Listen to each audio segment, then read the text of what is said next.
על אזור הטיפול להיות מגולח משיער, מומלץ על גילוח שיעשה יום לפני הטיפול. יש לשמור על אזור הטיפול נקי ויבש במשך כל זמן הטיפול. אין להשתמש בג'ל או בכל תכשיר אחר, ללא קרמים או איפור. לפני הטיפול מומלץ על שימוש במשקפי מגן למטפל ולמטופל. בטיפול בפנים יש לכסות את עיני המטופל. יש לבצע ניסוי בהתאם לסוג העור וסוג השערה. בחרי את התוכנית המתאימה להסרת שיער. לחיצה על הכפתור, תפעיל את התוכנית. יש לבחור את ידית הטיפול המתאימה לפי מיקום ושטח אזור הטיפול.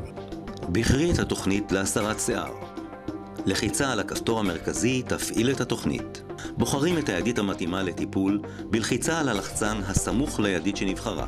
הידית הנבחרת יכולה להיות להסרת שיער במספר גדלים לפי אזור הטיפול, או ידית טיפולית המתאימה לתוכנית טיפול, כמו טיפול באקנה.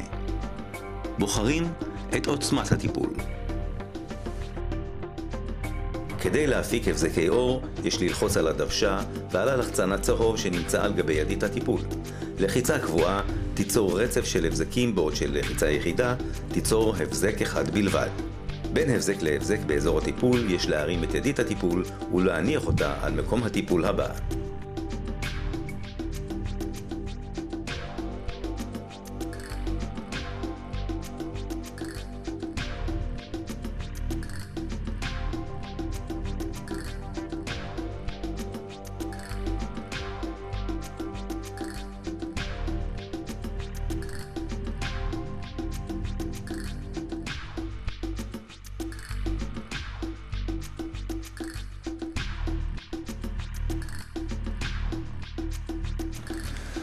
סיום הטיפול.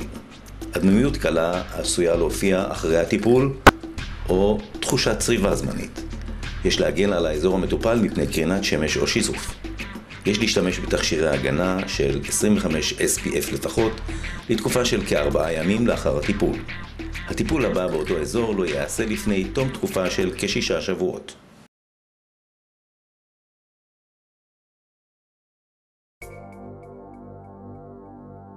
הטיפול באקנה.